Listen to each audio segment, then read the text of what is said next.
กาเลนะธัมมัสสวนังเอตัมมังคาลมุตตมัง Part 2. Meditasi tentang persepsi. 10 praktek penyembuhan untuk mengembangkan kewaspadaan. Judul asli, Meditation on Perception. 10 Healing Practices to Cultivate Mindfulness. Penulis Bhante Gunaratana, author of Mindfulness in Plain English. Kata pengantar, Bhikkhu Bodhi. Penerjemah dari bahasa Inggris ke bahasa Indonesia, Dr. Anda Lani Anggawati, Dr. Anda Wena Sintiawati. Editor, Rudi Ananda Limiadi, SSI, MM. Tata letak dan desain cover, Adiyanto Skom, MPD. Susila SW. Diterbitkan oleh Wisma Sambodhi Klaten untuk menyambut Kathina Puja 20 Oktober 2016. Bagian 1. Persepsi. Bab 1. Apakah persepsi itu? Bagi Buddha, persepsi itu murni dan sederhana. Bila mata melihat suatu objek visual, mata melakukannya tanpa bumbu atau embel-embel. Sebagaimana Buddha menjelaskan pada para biku di khotbah-khotbah yang terhubung, Samyutta Nikaya. Dan mengapa, para biku, engkau menyebutnya persepsi? Dalam kurung pemahaman melalui indera. Ia mempersepsikan, dalam kurung memahami melalui indera. Karena itulah ia disebut persepsi. Dan apa yang ia persepsikan? Ia mempersepsikan biru. Ia mempersepsikan kuning. Ia mempersepsikan merah. Ia mempersepsikan putih. Ia mempersepsikan.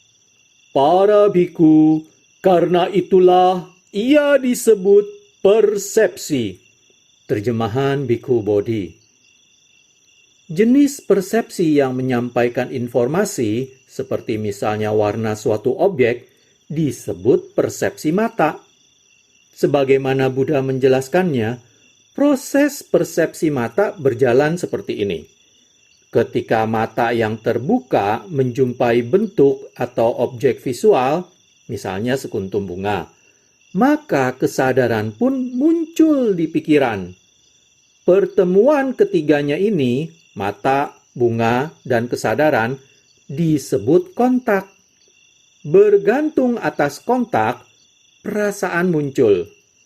Perasaan adalah salah satu dari 5 faktor yang membentuk mentalitas, kontak, perasaan, persepsi, buah pikir, dan perhatian. Apa yang kita rasakan, kita persepsikan. Kemudian, kita memikirkan apa yang dipersepsikan itu. Pemikiran memulai proses penilaian yang membawa pada pembiakan mental. Bayangkan saja, misalnya ada sekuntum bunga di depan mata Anda.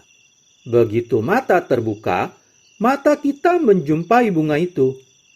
Kesadaran visual segera muncul. Bergantung atas ketiganya ini, mata, bunga, dan kesadaran visual, maka kontak visual terjadi. Perasaan yang menyenangkan, tidak menyenangkan, atau netral muncul bergantung atas kontak visual ini. Sekarang, pikiran telah mempersepsikan atau mengkognisi bunga itu. Buah pikir atau pemikiran seperti misalnya, aku suka warna ini, atau aku tidak suka warna ini, muncul di pikiran bergantung atas warnanya, seperti misalnya biru, kuning, merah, atau putih.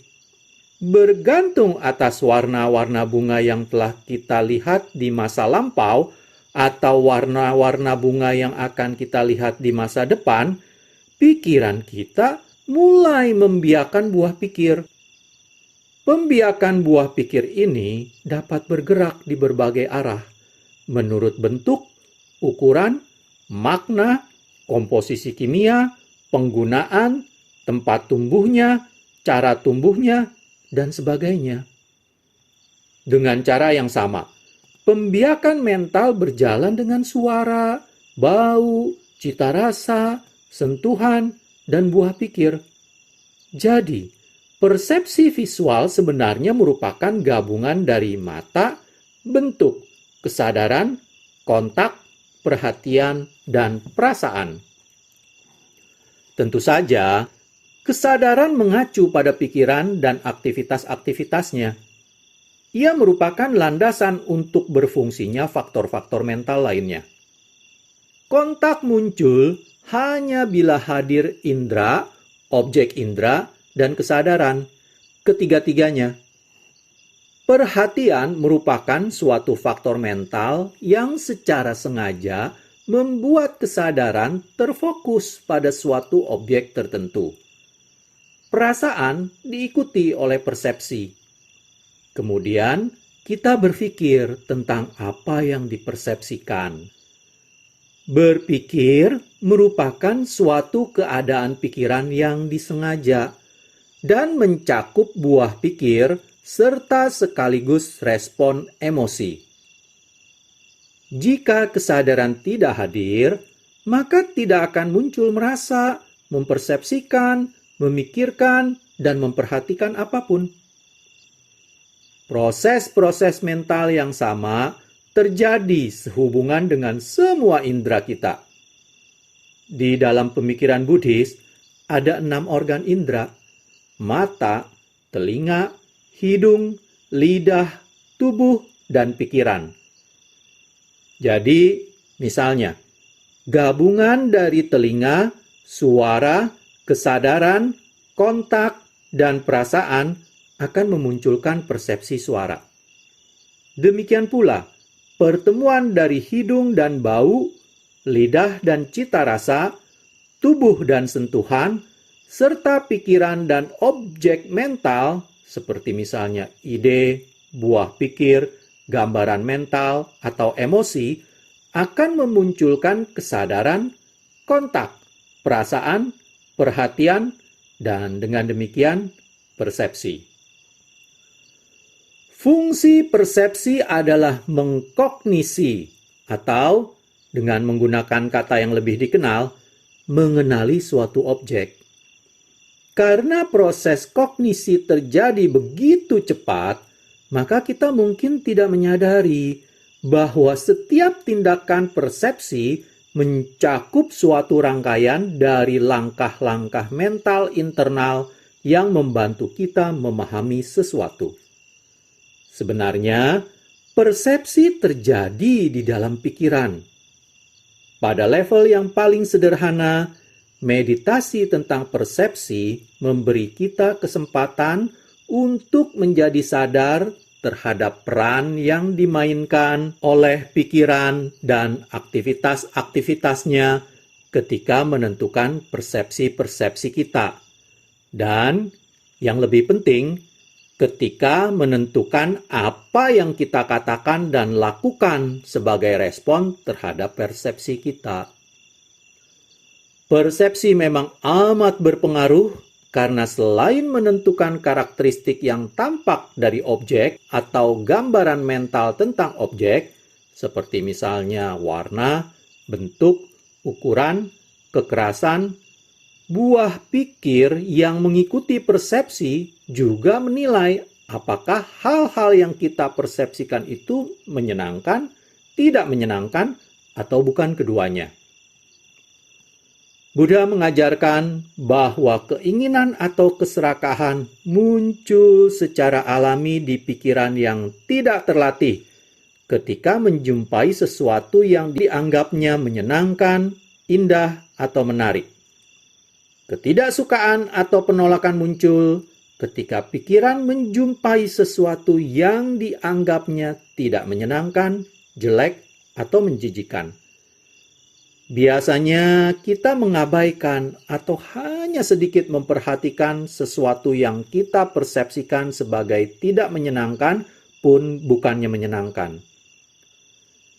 Sebagaimana yang kita temukan, objek-objek indera itu sendiri sebenarnya tidak ditandai dengan keindahan atau kejelekan, bersifat menyenangkan atau tidak menyenangkan, menarik atau tidak menarik.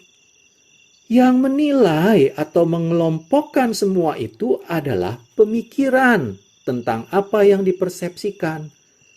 Itulah yang kemudian memandu respon kita. Bila proses persepsi kita periksa dengan kewaspadaan yang cermat, kita akan menjadi sadar bahwa persepsi bekerja berlandaskan informasi sebelumnya yang telah disimpan di pikiran.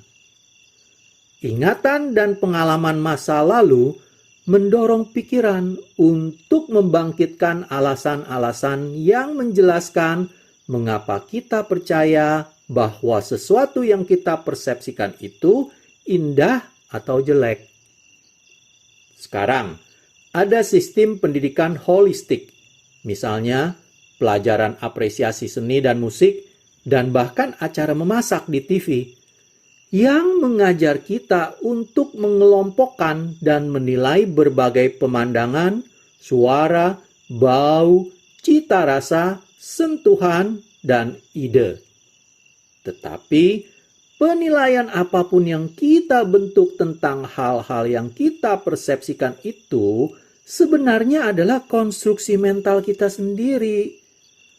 Walaupun kita percaya bahwa sifat-sifat yang kita tempelkan pada objek dan pengalaman merupakan bagian dari objek-objek itu sendiri, besar atau kecil, lezat atau menjijikan, serasi atau tidak cocok, pemeriksaan yang lebih seksama akan mengungkapkan bahwa atribut-atribut ini buatan dan personal belaka. Perhatian dengan kewaspadaan penuh yang mengarah untuk memurnikan persepsi adalah perhatian tanpa tambahan personal seperti itu, dan tanpa keserakahan, kebencian, dan delusi-delusi lain.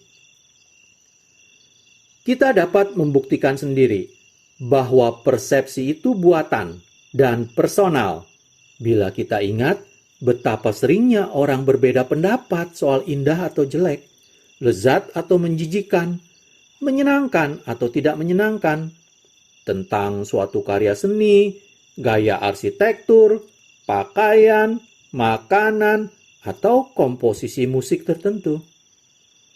Lagi pula, berbagai opini sering berbeda sehubungan dengan waktu dan ruang, dari satu dekade ke dekade lain, dari satu negara ke negara lain, dan dari satu titik awal kehidupan kita ke titik selanjutnya. Sebagai contoh, mungkin kita tidak menyukai musik klasik ketika muda, tetapi sekarang musik klasik adalah favorit kita. Persepsi-persepsi kita juga berubah menurut lingkungan. Mawar kuning mungkin terlihat sangat indah ketika kita lihat di kebun musim panas, tetapi tampak tidak menyenangkan dan bahkan membuat hati kita perih ketika kita lihat di pemakaman seorang teman. Demikian pula, ketika kita sakit, makanan yang biasanya kita sukai mungkin terasa menjijikan atau membuat muntah. Jadi, mungkin kita bertanya-tanya, apa yang benar dan dapat diandalkan tentang persepsi kita? Menurut Buddha, ciri karakteristik alami dari objek atau pengalaman apapun adalah tidak kekal, tidak memuaskan, dan tanpa diri. Ketidakkekalan menunjuk pada kebenaran bahwa bersama waktu segala sesuatu berubah, terurai, atau mati. Tidak ada orang yang terkecuali. Tak ada orang yang hidup kekal, tidak juga Buddha. Tidak ada benda yang terkecuali. Tak peduli betapa kokohnya dan bertahannya indera kita mempersepsikan gunung, setiap detik gunung itu menua. Karena segala sesuatu berubah atau lenyap, maka segala yang eksis tidak bisa memberikan kepuasan yang langgeng. Semakin kita melekat pada sesuatu atau seseorang, semakin kita tidak bahagia bila ia pergi. Kita kehilangan perhiasan yang kita sukai, anggota keluarga mati, karena segala sesuatu bersifat tidak kekal. Semuanya bersifat tidak memuaskan. Dengan alasan yang sama, karena segala sesuatu selalu berubah, Buddha juga mengatakan bahwa segala sesuatu itu tanpa diri. Seperti yang kita lihat, apapun yang kita persepsikan itu tidak ada yang indah atau jelek, menyenangkan atau menjijikkan sebagai karakteristik alaminya. Benda dan orang, termasuk Anda dan saya, selalu berada di dalam proses, selalu berubah. Apa yang naik di dalam perkiraan kita, lambat laun akan jatuh. Lambat laun, kita akan kehilangan apapun yang kita cintai. Apa yang membuat kita bahagia, lambat laun akan membuat kita menderita. Tepatnya, justru karena identitasnya tidak pasti dan kualitasnya tidak kokoh serta tidak abadi, maka kita katakan bahwa segala sesuatu yang eksis itu tidak memiliki diri atau jiwa. Kesimpulan logis dari pemahaman ini menunjuk pada jalan yang harus kita ikuti. Jika kita ingin membebaskan diri dari penderitaan, melatih meditasi kewaspadaan, dan menggunakan pandangan terang yang dihasilkan itu untuk mempersepsikan ketidakkekalan manusia dan objek, akan melindungi kita sehingga kita tidak mengalami keinginan untuk melekati mereka. Secara bertahap, kita bisa melihat bahwa penderitaan adalah keadaan mental. Penderitaan muncul pada kita bukan pada objek-objek yang kita persepsikan. Karena inilah Buddha telah mengatakan bahwa nafsu keinginan dan keserakahan, khususnya nafsu keinginan dan keserakahan terhadap hal-hal yang tidak kekal, tidak memuaskan, dan tanpa diri, adalah penyebab penderitaan. Meditasi tentang persepsi akan membantu kita meraih realisasi yang mendalam ini. Persepsi dan agregat.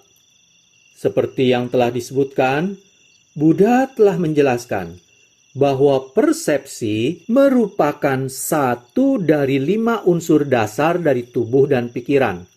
Bentuk, perasaan, persepsi, buah pikir, dan kesadaran. Unsur-unsur pokok ini yang biasanya disebut 5 agregat atau gugus pembentuk mencakup setiap aspek realita yang dimungkinkan. Bentuk mengacu pada setiap benda materi yang dapat dipersepsikan oleh indera kita, termasuk berbagai bagian tubuh kita sendiri. 4 agregat lain mencakup semua pengalaman pikiran. Perasaan, seperti yang telah kita lihat, bisa menyenangkan, tidak menyenangkan, atau netral.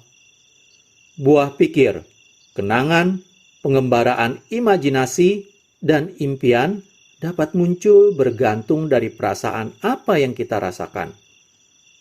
Bila makan malam kita lezat, kita mengingatnya dan mungkin memikirkannya.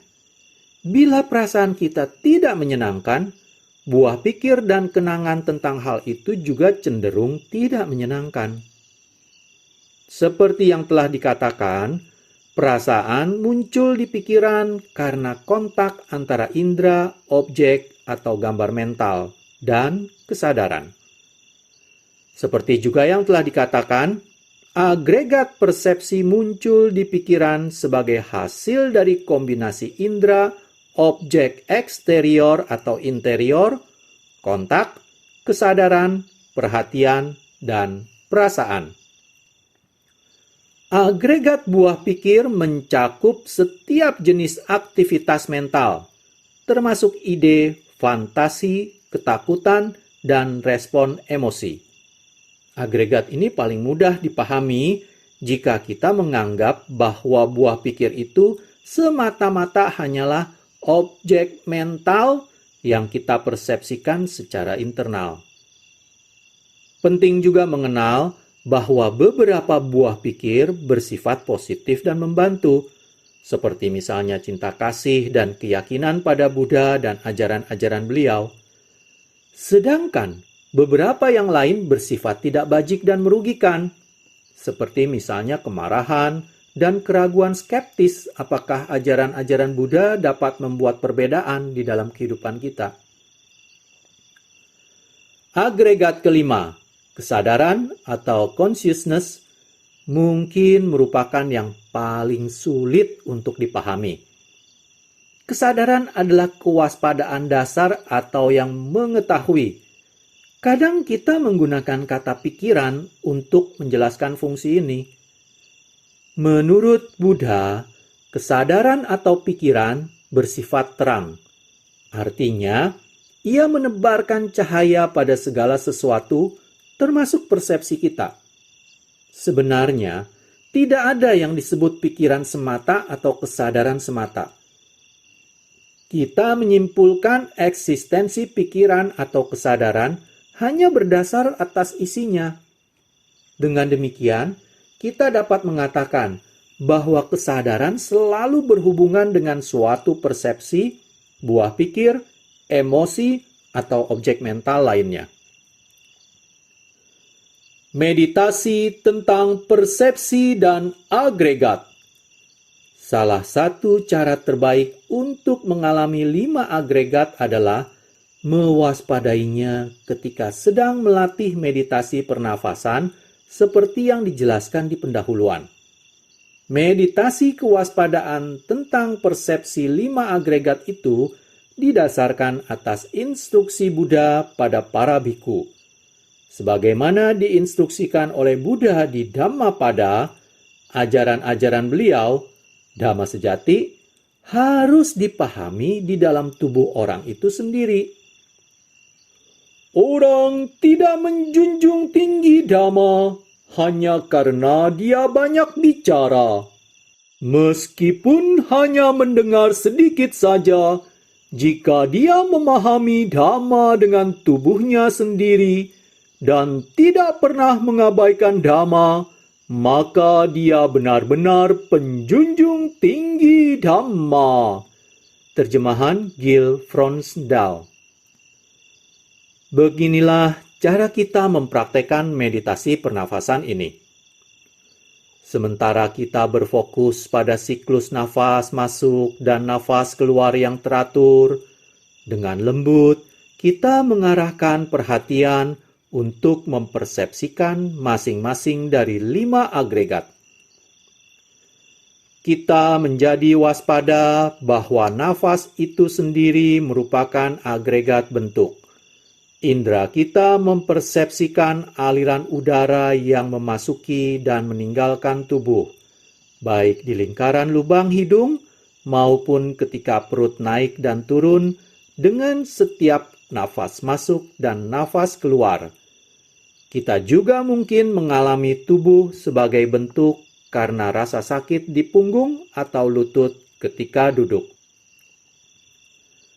Kita menjadi waspada terhadap agregat perasaan dengan mempersepsikan sedikit ketidaknyamanan atau kecemasan yang kita alami ketika paru kita kosong dan sedikit rasa senang yang kita rasakan ketika kita menarik nafas lagi. Kita menjadi waspada terhadap agregat persepsi dengan cara mempersepsikan sensasi fisik dari nafas serta perasaan yang menyenangkan dan tidak menyenangkan yang muncul dari nafas. kita menjadi waspada terhadap agregat buah pikir dengan cara memperhatikan buah pikir apapun, seperti misalnya keyakinan atau keraguan, serta emosi, seperti misalnya cinta kasih atau ketidaksabaran, yang muncul ketika kita sedang bernafas. Kita menjadi waspada terhadap agregat kesadaran dengan cara mempersepsikan perubahan di dalam 4 agregat lain sementara kita bernafas. Sensasi yang berubah di tubuh, perasaan yang menyenangkan dan tidak nyaman, persepsi tentang objek eksternal dan internal, dan muncul serta lenyapnya buah pikir dan emosi. Kita melihat bahwa kesadaran itu sendiri berubah dari saat ke saat. Sebenarnya, 5 agregat itu semuanya selalu berubah dengan cara-cara yang kasar dan halus. Tujuan kita adalah untuk mempersepsikan apapun yang muncul dan lenyap dengan sikap netral, tidak melekat pada pengalaman yang menyenangkan, dan tidak mendorong pergi pengalaman yang tidak nyaman. Sikap netral ini merupakan kunci kewaspadaan. Seperti yang kita dapati, tidak mungkin kita memfokuskan pikiran pada objek meditasi apapun kecuali kita mempersepsikannya secara netral. Bila kita mengizinkan perasaan yang menyenangkan dan tidak nyaman mewarnai persepsi kita, maka persepsi itu sendiri muncul ke latar depan kesadaran, dan kesadaran kita akan nafas pun hilang. Aspek yang paling penting dalam meditasi ini adalah mewaspadai setiap momen persepsi yang lewat, yang ditandai oleh ketidakkekalan. Sementara praktek meditasi kita menjadi lebih mendalam, kita memperoleh pengalaman dalam mempertahankan fokus pada nafas, mempersepsikan sensasi fisik, perasaan, buah pikir, dan emosi sebagai tidak kekal. Sementara pada waktu yang sama, kita tetap mewaspadai persepsi yang netral, tak memihak. Mengapa persepsi netral itu penting? Mengembangkan persepsi yang netral selama meditasi memang amat penting. Karena keinginan yang muncul di pikiran terhadap yang manapun dari 5 agregat itu akan merintangi kemampuan kita untuk membebaskan diri dari penderitaan. Salah satu siswa Buddha, Biku Yang Mulia Mahakancana, menjelaskan kepada Halidakani, seorang perumah tangga atau umat awam. Persepsi adalah rumah bagi kesadaran, seperti halnya agregat-agregat lain. Keserakahan dan pewarnaan lainnya itu seperti rantai yang mengikat kita pada agregat, dan karenanya pada satu kehidupan ke kehidupan lain yang ditandai oleh ketidakkekalan dan ketidakpuasan. Sebagaimana Buddha mengatakan di Halindakani Sutta, elemen bentuk berumah tangga adalah rumah bagi kesadaran. Orang yang kesadarannya terbelenggu oleh nafsu terhadap elemen bentuk disebut orang yang berjalan hilir mudik di dalam suatu rumah. Elemen perasaan adalah rumah bagi kesadaran. Elemen persepsi adalah rumah bagi kesadaran. Elemen bentukan, buah pikir, yang diniati adalah rumah bagi kesadaran. Orang yang kesadarannya terbelenggu oleh nafsu terhadap elemen bentukan yang diniati disebut orang yang berjalan hilir mudik di dalam suatu rumah. Seperti itulah orang berjalan hilir mudik di dalam suatu rumah. Terjemahan Biku Bodhi. Sementara kewaspadaan kita menjadi lebih stabil, kita mendapati bahwa seluruh dhamma digoreskan di tubuh dan pikiran kita. Jika kita memfokuskan pikiran hanya pada persepsi dari hal-hal eksternal, kita tidak akan melihat dhamma yang sebenarnya kita bawa kemana-mana bersama kita sepanjang hidup. Kita seperti orang buta yang berjalan kemana-mana dengan tas penuh permata, tidak sadar betapa berharganya tas yang berat ini. Tetapi sebaliknya, bila kita berfokus pada persepsi dari tubuh dan pikiran kita sendiri, kita dapati bahwa kita membawa harta karun. Mendapati kekayaan batin seperti ini, yang kita temukan itu sesungguhnya adalah jalan menuju pembebasan, secara permanen terbebas dari penderitaan. Demikianlah berakhir sudah pembacaan bab 1 apakah persepsi itu dari bagian 1 persepsi. Pada video part selanjutnya, saya akan melanjutkan pembacaan tetap masih di bagian 1 persepsi. Kita masuk ke bab 2, yaitu persepsi yang terdistorsi. Terima kasih. Kalena dhamma savanang etammang kalamutamang